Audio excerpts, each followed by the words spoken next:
Hello everybody, आज हम improvement in food resources पढ़ने जा रहे हैं क्लास 9th के लिए। हम ये चैप्टर क्यों पढ़ रहे हैं? अगर हम इंडिया की बात करें तो इंडिया की जो एग्रीकल्चर है और जो जीडीपी का उसमें कंट्रीब्यूशन है बाय एग्रीकल्चर, बहुत ज़्यादा, अप्रॉक्स 33% तो है हमारे पास। और हमारी जो पॉपुलेशन है वो डे बाय डे इंक्रीज कर रही है। तो जैसे ही पॉपुलेशन इंक्रीज करती है तो हमें फूड रिसोर्सेज की ज़्यादा ज़रूरत पड़ती है, हमें न्यू सेटलमेंट्स की ज़रूरत पड़ती है। और ऐसा नहीं है कि हम अगर फूड रिसोर्सेज की डिमांड इंक्रीज कर रहे हैं तो हम उसकी क्वालिटी से कॉम्प्रोमाइज करें। हमें क्वालिटी को भी मेंटेन रखना पड़ेगा with quantity. Quantity and quality, इन दोनों को मेंटेन करके रखना पड़ेगा हमें, अगर हम फूड रिसोर्सेज को इंक्रीज करने के बारे में बात कर रहे हैं तो हमारे इंडिया के एग्रीकल्चर बेस्ड इकोनॉमी जो है और हमारी जो बाकी चीज़ें हैं जैसे कि पोल्ट्री, जैसे कि एनिमल हस्बेंड्री, या फिर हमारे पास प्लांट ब्रीडिंग प्रोग्राम्स हो गए, सीड बैंक्स हो गए, ये सारी चीज़ों को साथ में लेके चलना पड़ेगा, तभी हमारे फूड रिसोर्सेज में इम्प्रूवमेंट होगी। हमें क्वांटिटी को भी मेंटेन करना है, क्वालिटी को भी मेंटेन करना है, बिकॉज हमारी जो पॉपुलेशन बर्स्ट हो रहा है, हमारी जो पॉपुलेशन इंक्रीज कर रही है, उनकी डिमांड्स को मीट करने के लिए हमें अपने फूड रिसोर्सेज को इम्प्रूव करना पड़ेगा। हम इसी चैप्टर में सारी चीज़ें पढ़ने वाले हैं। ओके, तो ये रहा हमारे पास। सबसे पहले बात करते हैं कि जो हमारे पास इम्प्रूवमेंट इन क्रॉप यील्ड्स हैं, जैसे कि हमारे पास पहले तो चीज़ें क्या है हमारे पास, वीट, राइस, मेज, मिलेट्स, सॉर्गम, ये सब हमारे कार्बोहाइड्रेट के सोर्स है। उसके बाद पल्सेस, आप एक काम करिए, अपनी एनसीईआरटी निकालिए और मेरे साथ मार्क करिए। ठीक है, pulses like gram, pea, black gram, green gram, pigeon, ये सारे लेंटिल्स, ये सारे प्रोटीन के सोर्सेज हैं। हमें पता है कि हमें दाल से क्या मिलता है, प्रोटीन मिलता है। उसके बाद oil seeds including soybean, groundnut, sesame, castor, mustard, flaxseed, sunflower provide us necessary fats. उसके बाद वेजिटेबल्स, स्पाइसेस, फ्रूट्स हमें विटामिन एंड मिनरल्स देते हैं। उसके बाद हमें प्रोटीन्स, कार्बोहाइड्रेट्स, फैट्स, अदर चीज़ें। और हमारे पास फॉडर क्रॉप्स कौन से हैं, बेसिम, ओट्स, सुडानग्रा, जो कि हमारे लाइफ स्टॉक, जो फॉडर होता है, जो हमारे पास गाय गाय भैंस होती है जिनको हम पालते हैं, उनको जो हम खाना देते हैं उसे कहते हैं फॉडर। ठीक है, तो वो भी बहुत इंपॉर्टेंट है। अब हमारे पास दो तरह के क्रॉप्स होते हैं, एक होते हैं खरीफ क्रॉप्स, एक होते हैं राबी क्रॉप्स। खरीफ क्रॉप्स वो होते हैं जो कि मंथ ऑफ जून टू अक्टूबर में सो किए जाते हैं, और उसके बाद विंटर सीजन में जो उगाए जाते हैं वो होते हैं राबी राबी राबी क्रॉप्स होती हैं। खरीफ क्रॉप्स कब होती है, रेनी सीजन में इनको किया जाता है सो। और विंटर क्रॉप्स कौन सी होती है, राबी। इनके एग्जाम्पल्स हैं paddy, soybean, pigeon pea, maize, cotton, green gram, black gram are kharif crops. और wheat, gram, pea, mustard, linseed, ये क्या है हमारे पास, राबी क्रॉप्स है। अब हम बात करेंगे जो हमें एक्टिविटीज करनी है अपनी क्रॉप वैरायटीज को इम्प्रूव करने के लिए, हमें अपने क्रॉप यील्ड्स को इम्प्रूव करने के लिए the major group of activities for improving the crop yields can be. पहले तो आप क्रॉप वैरायटी को इम्प्रूव करिए, आपके पास जो वैरायटी है उसको सेलेक्टिव ब्रीडिंग करिए। उसके बाद फिर क्रॉप प्रोडक्शन इम्प्रूवमेंट, आपको प्रोडक्शन करने के लिए काफी सारी चीजों का ध्यान रखना पड़ेगा, वो करना पड़ेगा आपको। उसके बाद क्रॉप प्रोटेक्शन मैनेजमेंट, मान लीजिए मुझे कोई डिजायर्ड वैरायटी चाहिए, कि मुझे चाहिए कि मेरा कोई पर्टिकुलर डिजायर्ड कैरेक्टर हो उसमें, तो आपको सेलेक्ट वैसे करना पड़ेगा। उसके बाद उसको प्रोडक्शन इंप्रूवमेंट, आप अपनी प्रोडक्शन को कैसे इंप्रूव करेंगे, इरिगेशन फैसिलिटीज होने चाहिए, आपके पास पेस्टिसाइड्स होने चाहिए, इंसेक्टिसाइड्स होने चाहिए, आपके पास गुड सीड्स होने चाहिए। इससे आप क्या करेंगे, क्रॉप प्रोडक्शन को इंप्रूव करेंगे।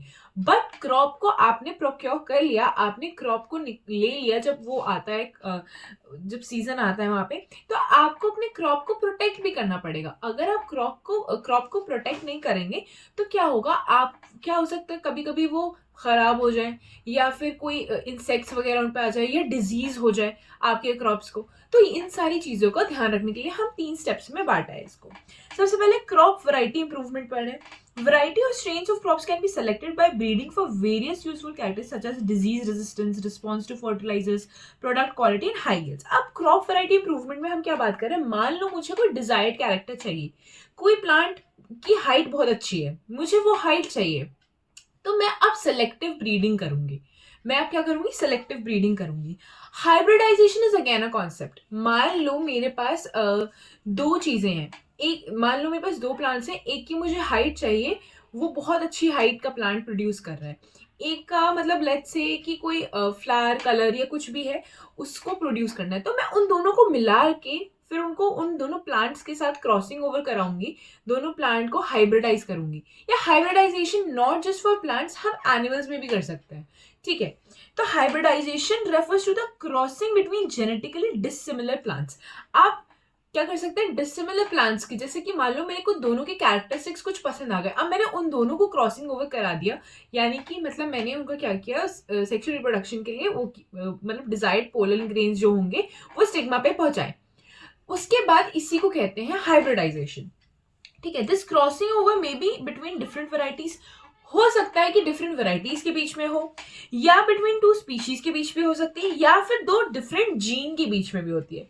स्पीशीज अलग अलग तरह की प्रजाति हो गई, उसी ग्रुप का अलग प्रजाति, उसी प्रजाति की अलग अलग वैरायटीज में कर सकते हैं, और फिर अलग अलग जीन्स में भी कर सकते हैं।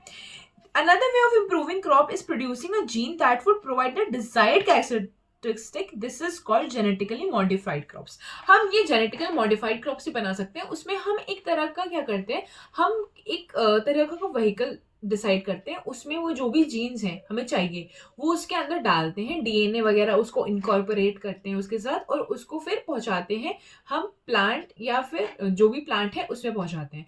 अब फिर वो अपने आप को एक्सप्रेस करेगा, तो वेरी गुड, हमारे पास वो जीन्स के एक्सप्रेस होना चाहिए। ये होता है जेनेटिकली मॉडिफाइड क्रॉप्स, ठीक है। High yields under difficult conditions that are found in different areas. हमें अब कुछ बातों का ध्यान रखना पड़ेगा कि हम क्यों कर रहे हैं ऐसा, हम क्रॉप वैरायटी को इम्प्रूव क्यों करना चाह रहे हैं, ठीक है। अब हायर यील्ड, हम क्यों क्रॉप वैरायटी को इम्प्रूव करना चाह रहे हैं, क्यों सेलेक्टिव ब्रीड करना चाह रहे हैं, हम चाह रहे हैं क्योंकि हमें हाई यील्ड मिले, हमें ज्यादा से ज्यादा क्रॉप्स मिले, ज्यादा रिजल्ट मिले, कम मेहनत लगे पर हमें ज्यादा रिजल्ट्स मिले। तो higher yield to increase the productivity of the crop per acre, improved quality की क्रॉप्स की क्वालिटी इंक्रीज हो, हम इसलिए चाह रहे हैं कि हम सेलेक्टिव ब्रीडिंग करें। Crop products vary from crop to crop. Baking quality is important in wheat, protein quality in pulses, oil quality in oilseeds. तो हमें ये जो पर्टिकुलर क्रॉप है उसकी क्वालिटी को इंक्रीज करने के लिए हम सेलेक्टिव ब्रीडिंग कर रहे हैं। बायोटिक एंड एबायोटिक स्टैक्स, अब बायोटिक और बायोटिक फैक्टर्स क्या होते हैं, जो बायोलॉजिकल फैक्टर्स होते हैं। एबायोटिक मतलब नॉन लिविंग फैक्टर्स हो गए, जैसे crops production can go due to biotic. मान लो कोई डिजीज हो गया, कोई इंसेक्ट्स की वजह से उन्हें डिजीज हो गया, या कोई नीमेटोड जो भी इंसेक्ट कॉजिंग ऑर्गेनिजम्स होते हैं इन्होंने अटैक किया और तुम्हारे क्रॉप्स खराब हो गए, तो उस पॉइंट पे तुम ऐसा कुछ ढूंढोगे ना जिसके पास टॉलरेंस हो, जो अपने आप को प्रिवेंट कर सके, राइट। तो या फिर ड्रॉट हो, सैलेंट, मतलब यानी कि कभी कभी क्या होता है काफी ज्यादा पानी चाहिए होता है, तो हम क्या ऐसा क्रॉप चूज कर सकते हैं। मान लो किसी कॉलोनी में, मान लो किसी एरिया में पानी की बहुत किल्लत है, तो अब क्या हम चाहेंगे कि वहां पे हम ऐसा क्रॉप उगाए जिसको थोड़े ही पानी में वो ज्यादा यील्ड दे, तो हम इसलिए भी ब्रीडिंग कर सकते हैं, selective breeding. Change in maturity duration, the shorter the duration of the crop from sowing to harvesting the more economical is variety. मतलब जितना कम टाइम लग गया, अब मेरे को कोई क्रॉप में अगर 3-4 महीना 5-6-7-8-9-10 महीना लग रहा है, मैं वो क्रॉप चूज करूंगी, या जिसमें मुझे 6-7 मतलब लेट्स से 4 to 5 मंथ्स लग रहे हैं वो क्रॉप चूज करूंगी। ऑब्वियसली 4 to 5 मंथ्स, क्योंकि मुझे हार्वेस्टिंग के बाद उससे प्रॉफिट भी कमाना है। उसके बाद वाइडर अडेप्टेबिलिटी, मतलब कि क्रॉप डिफरेंट एनवायरमेंटल कंडीशंस को झेलने की क्षमता रख सके, वो हो गई वाइडर अडेप्टेबिलिटी। फिर डिजायरेबल एग्रोनॉमिक कैरेक्टरिस्टिक्स, टॉलनेस हो, प्रोफाउस ब्रांचिंग हो, फॉडर क्रॉप्स हो, लंबा हो, चौड़ा हो, जो भी हो, ये सारी चीजें भी हम लेने के लिए ब्रीडिंग करा सकते हैं, सेलेक्टिव ब्रीडिंग, ठीक है। ये तो बात हुई हमारे पास क्रॉप प्रोडक्शन। अब हमने क्रॉप इंप्रूवमेंट मैनेजमेंट पढ़ा था, अब हम पढ़ेंगे क्रॉप प्रोडक्शन मैनेजमेंट। अब उसके प्रोडक्शन में कैसे हम इंक्रीज कराएं, कैसे हम यील्ड को इंक्रीज करा सकते हैं, प्रोडक्शन को इंक्रीज करा सकते हैं। हम क्या चाहेंगे, नो कॉस्ट प्रोडक्शन और लो कॉस्ट प्रोडक्शन। मैं क्या चाहूंगी कि अगर मैं कोई बिजनेस स्टार्ट कर रही हूँ तो मैं चाहूंगी कि कम इन्वेस्टमेंट लगे और ज्यादा फायदा हो। कोई भी बेसिक सी चीज यही चाहेगा, तो कोई भी फार्मर है उसको अगर कम पैसे में अच्छा रिजल्ट मिल रहा है, अच्छा प्रोडक्शन मिल रहा है, तो that farmer will go with that alternative rather than कि बहुत सारा इन्वेस्ट करें और प्रोडक्शन बिल्कुल सेम उतनी इन्वेस्टमेंट की हो या उससे कम जो तुम्हारा प्रॉफिट हो उधर, है ना। तो अब हमें न्यूट्रिएंट मैनेजमेंट करना पड़ेगा कि अब क्या प्लांट्स को ग्रो करने के लिए, क्रॉप्स को ग्रो करने के लिए न्यूट्रिशन चाहिए होता है, ठीक है। तो हमें also require nutrition for growth. Nutrients are supplied to plants by air, water, soil. There are 16 nutrients that are essential for plants. अब जैसे हम अपने एनिमल्स में बात करते हैं कि मैक्रोन्यूट्रिएंट्स और माइक्रोन्यूट्रिएंट्स। मैक्रोन्यूट्रिएंट्स होते हैं जो ज़्यादा अमाउंट में चाहिए होते हैं, माइक्रोन्यूट्रिएंट्स होते हैं जो कि कम अमाउंट में चाहिए होते हैं। तो प्लांट में भी ऐसे केसेस हैं। मैक्रोन्यूट्रिएंट जो प्लांट्स को चाहिए होते हैं वो 9 होते हैं, जिसमें carbon, hydrogen, oxygen, magnesium, sodium, ये सब आ गया। माइक्रोन्यूट्रिएंट्स सिर्फ और सिर्फ 7 है हमारे पास, जिसमें आ गया जिंक, मॉलीबेडनम आ गया, यहाँ पे आपका चार्ट भी बना हुआ है, ठीक है। Manganese, boron, zinc, copper, मॉलीबेडनम, chlorine, ये सब आपको छोटी क्वांटिटी में चाहिए, ठीक है। Deficiency of these nutrition affect physiologically. अब अगर मान लो आपके बॉडी में किसी न्यूट्रिशन की कमी पड़ जाएगी तो आपके ग्रोथ के प्रोसेस में भी डिफिकल्टी आएगी। Same goes with the plants. अगर इनमें से एक भी न्यूट्रिशन कम या ज्यादा भी हो गया, कम जरूरी नहीं है, कभी कभी टॉक्सिसिटी भी हो सकती है, अगर कम पड़ गया तो अब क्या होगा, यहाँ पर आपकी ग्रोथ, प्लांट की ग्रोथ में भी डिफिकल्टी आएगी, ठीक है। अब क्या होता है कि हम to increase the yield, the soil can be enriched by supplying these nutrients in the form of manure या fertilizers। अब आपने सुना होगा manure या फिर fertilizers यूज करते हैं। manure क्या होता है? Manure contains large quantities of organic matter and also supplies small quantities of nutrients to the soil. Manure is prepared by decomposition of animal excreta and plant waste। आपने कभी कभी school में activity करी होगी तो आपके घर का जितना डोमेस्टिक वेस्ट है, जैसे कि बनाना पील हो गया, टी लीव्स हो गए, चाय पत्ती हो गई, ये सब आप जाके कॉम्पोस्ट पिट बनाते थे स्कूल में, मैंने किया है ये स्कूल में। तो इसमें क्या होता है, जो नेचुरल वेस्ट होता है, जैसे एनिमल एक्सक्रीटा, या गोबर यूज कर लिया, या प्लांट वेस्ट यूज कर लिया, या ये तुम्हारा बनाना पील यूज कर लिया, या फिर तुमने टी लीव्स यूज कर लिए, ठीक है। तो ये सब क्या है, तुम्हारे पास नेचुरल ऑर्गेनिक वेस्ट है, तुमने अब इस पे माइक्रो ऑर्गेनिज्म एक्ट करेंगे और इससे न्यूट्रिशन तुम प्लांट्स लेगा, ठीक है। It helps in enriching the soil with nutrients and organic matter and increases the soil fertility. Soil की भी फर्टिलिटी, मतलब कितना अच्छा है soil, that is known as soil fertility, ठीक है। The bulk of organic matter, manure helps in improving the soil structure, increasing the water holding capacity. In clay soil, large quantities of organic matter help in drainage and avoiding water logging. Water logging क्या होता है कि पानी एक जगह जम गया पूरे प्लांट में, तो वो ग्रोथ में भी इतना ज्यादा एक्सेसिव वाटर भी इज नॉट ओके। और वाटर होल्डिंग कैपेसिटी भी अच्छी होनी चाहिए कि पानी को कैसे सॉइल होल्ड कर पा रहा है, नहीं कर पा रहा है, समझ आया। तो क्या कर रहे हैं, helps in enriching the soil with soil nutrients and soil fertility को इंक्रीज कर रहा है मैन्योर, सॉइल स्ट्रक्चर को इंक्रीज कर रहा है, वाटर होल्डिंग कैपेसिटी को इंक्रीज कर रहा है, ठीक है। इसके बाद मेरे पास दो तरह के हमारे पास मैन्योर है, एक होता है कॉम्पोस्ट या वर्मी कंपोस्टिंग होती है मेरे पास, एक होता है green manure. Compost and vermi composting क्या होता है, farm waste materials like livestock excreta, like cow dung, like गोबर, ठीक है, vegetable waste, animal refuse, domestic waste, sewage waste, इन सबको क्या करते हैं हम, डीकम्पोज करते हैं सॉइल के अंदर। अब क्या होगा, अब कभी मान लो रिच इन ऑर्गेनिक मैटर होते हैं, और कभी कभी compost is also prepared by using earthworms to hasten the process of decomposition of plant and animal refuse, this is called vermi composting. अगर अर्थफॉर्म को, तो मतलब अर्थफॉर्म है वहां पे, and they are helping in the process of like क्या कहते हैं, डीकम्पोजिशन। डीकम्पोजिशन क्या होता है, तोड़ना, तोड़ के न्यूट्रिशन प्रोक्योर करना, ठीक है। तो इसे कहते हैं वर्मी कंपोस्टिंग।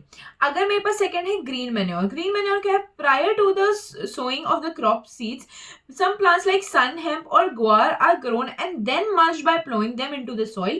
अब क्या हो रहा है, पहले तुम कुछ प्लांट्स ग्रो कर रहे हो, फिर उसको मसल के, मल्च करना मतलब मसल के प्लो करना, इसके बाद कर रहे हो, thus turn into green manure which helps in enriching the soil and nitrogen and phosphorus। Got it? फिर हमारे पास है फर्टिलाइजर्स। फर्टिलाइजर्स क्या है, fertilizers are not natural, fertilizers are commercially produce plant nutrients. अब ये फैक्ट्री बेस्ड तुम्हारे पास manures है, like manures are organic natural waste that you have, but fertilizers are commercially produce. They supply nitrogen, phosphorus and potassium, they ensure good vegetative growth giving rise to healthy plants, are a factor in the higher yield to high cost farming, but these are not very easily available। अब तुम्हारे पास क्या है, अगर तुम you are going with organic, तुम्हें organic farming बहुत ज्यादा सुनी होगी, it is very much in news these days, people are going for organic farming, not for fertilizers, not for insecticides, not for pesticides, because fertilizers are very costly, they are expensive, and also क्या होता है यहाँ पे कि इनका proper dose में होना चाहिए। देखो कोई भी चीज ना कम ना ज्यादा, आपको प्रॉपर डोज में डालना पड़ेगा फर्टिलाइजर, जितनी प्लांट की रिक्वायरमेंट है उसी से।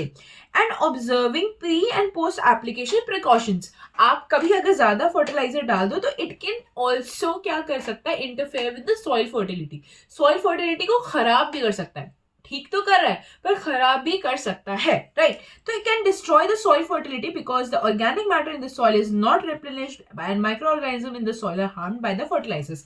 कभी कभी क्या होता है, देखो माइक्रो ऑर्गेनिजम्स बहुत जरूरी है हमारे सॉइल में।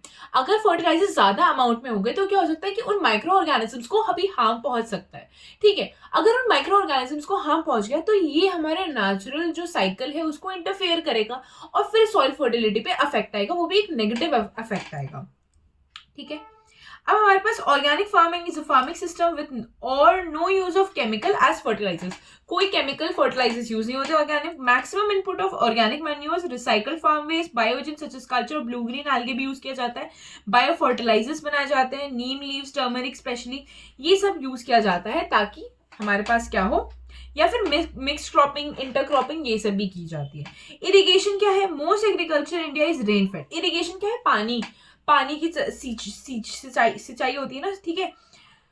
अब हमारे पास क्या होता है, कभी कभी बाढ़ आ गई या फिर तुम्हारे पास सूखा पड़ गया, ड्रॉट हो गया, तो अब क्या होगा, तुम्हारे जो एग्रीकल्चर बेस्ड एरियाज हैं वहां पे क्या होगा, काफी दिक्कत होगी। इस दिक्कत को कम करने के लिए अब क्या करना पड़ेगा, अब जैसे कि हमारे पास दीज इंक्लूड, अब हम वाटर रिसोर्सेज को अवेलेबल कैसे कर सकते हैं, हम ऐसा कर सकते हैं कि हमारे पास क्या है, वेल्स हो, डग वेल्स हो या ट्यूब वेल्स हो, ठीक है। वेल्स क्या हो गया, कुआं हो गया।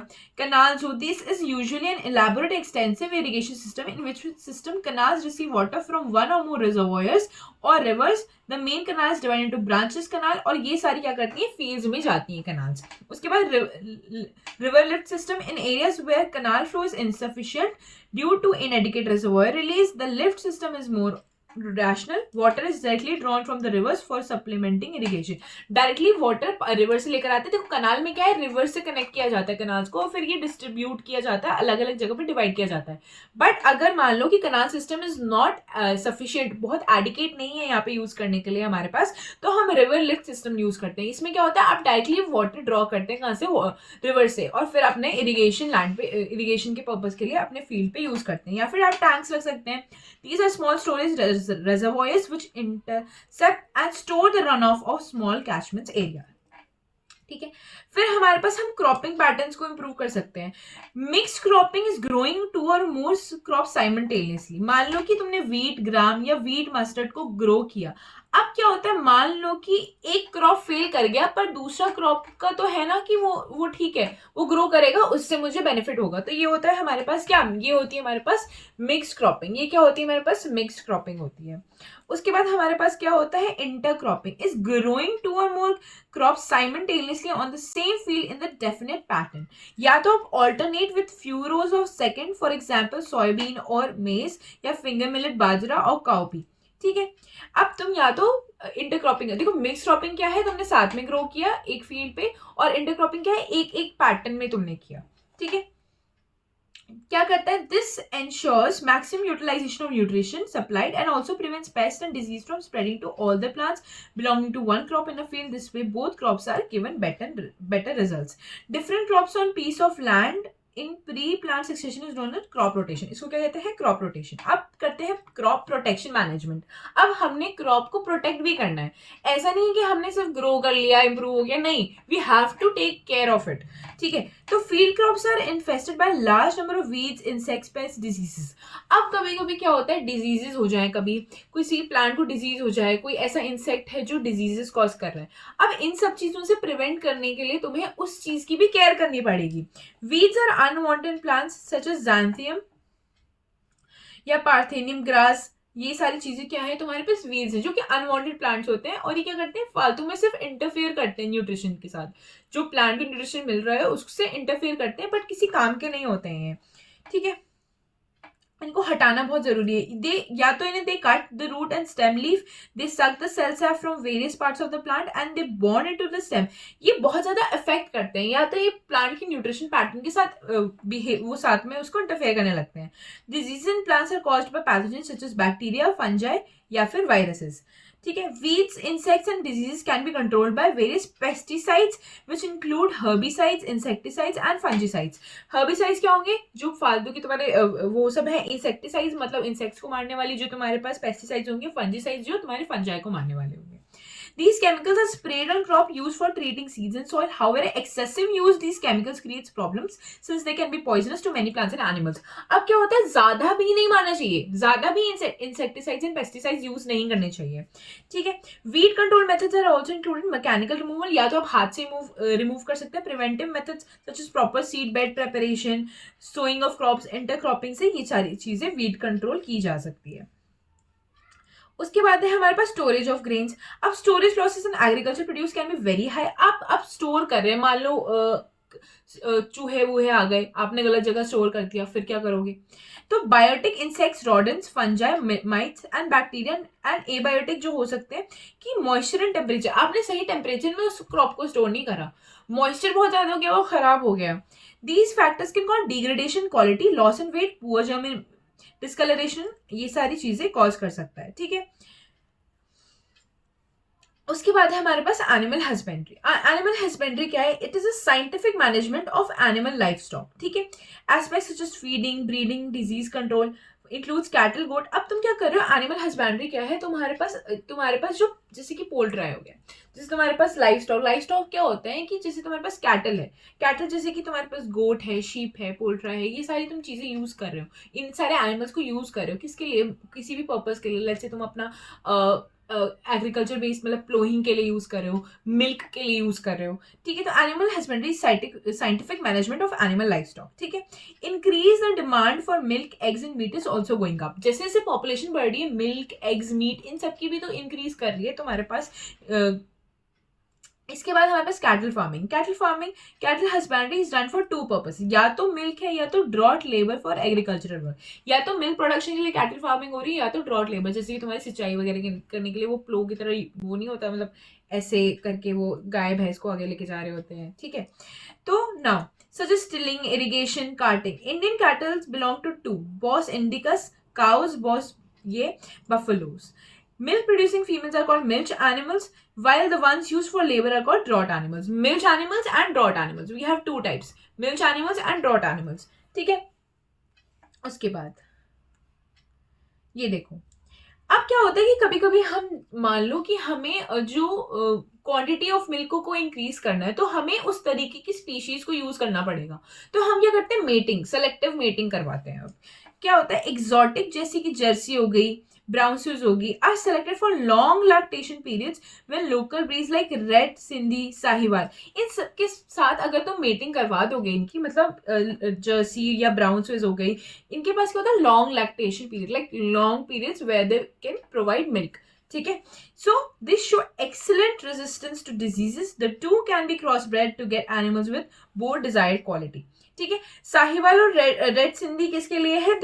डिजीजेस के अच्छा रेजिस्टेंस है इनके पास। और जो तुम्हारे पास जर्सी काउ है एंड ब्राउन स्यूज है, दे show excellent and long period of lactation. ठीक है, उसके बाद हमारे पास क्या है? हमें the food requirements of dairy animals are of two types, या तो maintenance requirement which is the food requirement to support the animal in healthy life, और milk producing requirement होती है which is the type of food required for the lactation period. Animal feed includes roughage होना चाहिए, अच्छा fiber होना चाहिए, concentrates which are low in fiber, contain relatively high levels of proteins. अब you are trying to get milk, right? But you can't do it like if you are not putting any efforts, like आपको उस तरीके का diet भी provide करना पड़ेगा अपने cattle को। ऐसा नहीं है कि अब बीमार बेचारा थका हारा है, you are getting a lot of benefits out of it. You have to invest certain type of proper planning, you have to do the planning. ठीक है, तो तुम्हें पूरा उसको डाइट प्रोवाइड करना पड़ेगा।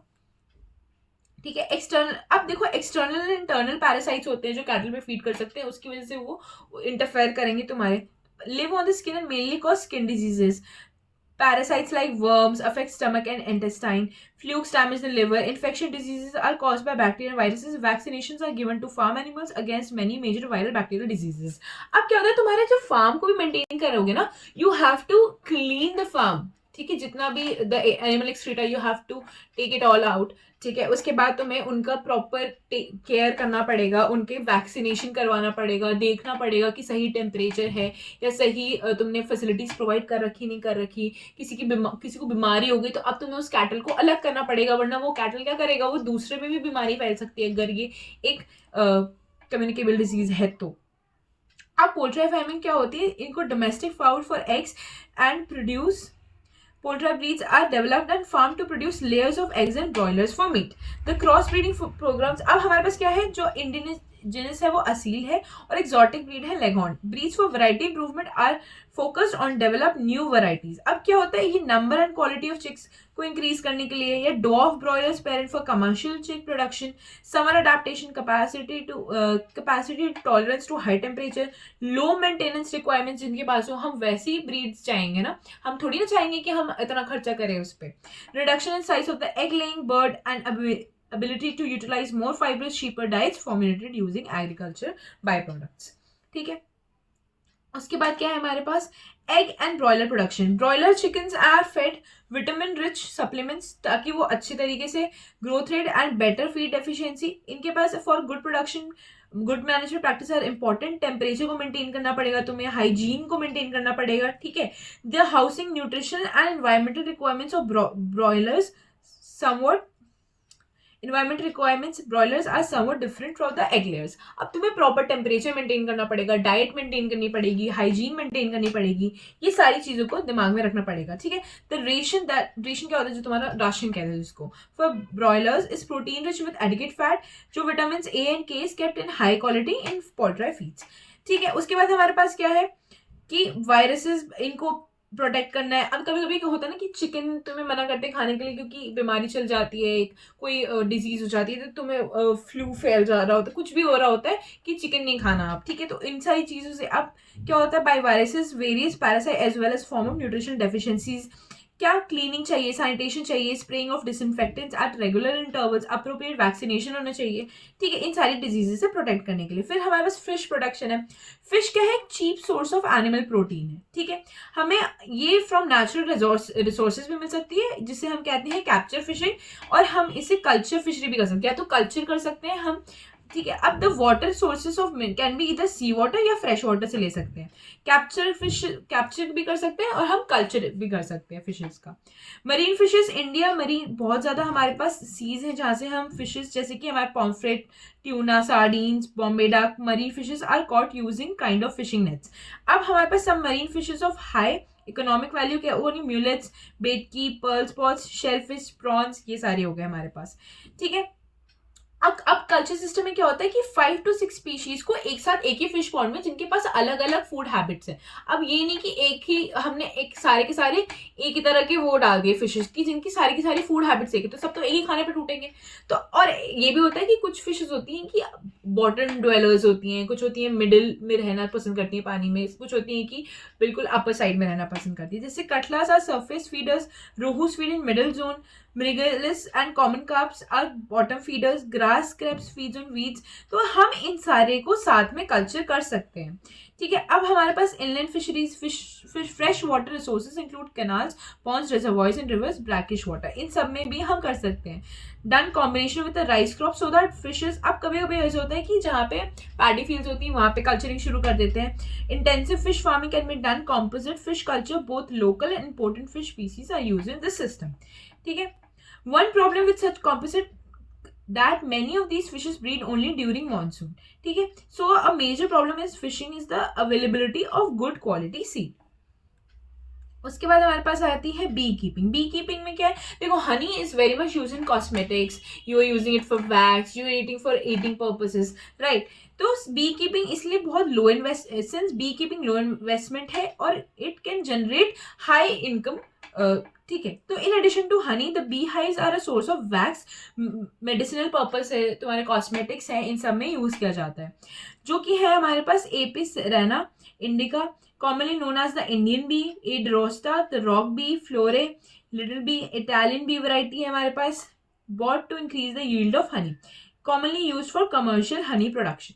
ठीक है। The Italian beans have high honey collection capacity, the sting somewhat less, they stay in a given beehive for long period and breed very well. The value or quality of honey depends upon the pasturage or the flowers available of the seeds, nectar। हम देखते हैं ना कि nectar जो हमारे पास होती है, एक क्वीन बी होती है, वर्कर बी होती है, ड्रोन होता है। ड्रोन क्या होता है? मेल बी होती है। ठीक है। अब हमारे पास नेक्टर्स कहाँ से कलेक्ट करते हैं? फ्लावर्स से कनेक्ट करते हैं। In addition to adequate quantity of pasturage, the kind of flowers available will determine the taste of honey. ठीक है। तो यहाँ पे हमारे पास इम्प्रूवमेंट इन फूड रिसोर्सेज पूरा खत्म होता है। पर यहाँ पे बात ये है कि आपको एनसीईआरटी पे ही स्टिक करना है, इसके लिए कुछ अलग से नहीं करना है, आपने एनसीईआरटी पे स्टिक करना है और थोड़े इसके क्वेश्चंस देख लेना है एनसीईआरटी से। फाइन। और आपको ये चैप्टर मतलब पूरा मतलब इतना कोई दिमाग नहीं लगाना है इस चैप्टर में, आपको बस ध्यान रखना है जो पॉइंट्स मैंने बताए हैं, जो मैंने मार्क कराए हैं। ये पॉइंट्स अगर आप ध्यान रखेंगे, मार्क करेंगे, आप खुद से कर लेंगे। ठीक है। Thank you so much for watching my video. Please share करें, लाइक करें, सब्सक्राइब करें और अपने फ्रेंड्स के साथ शेयर करें। बाय।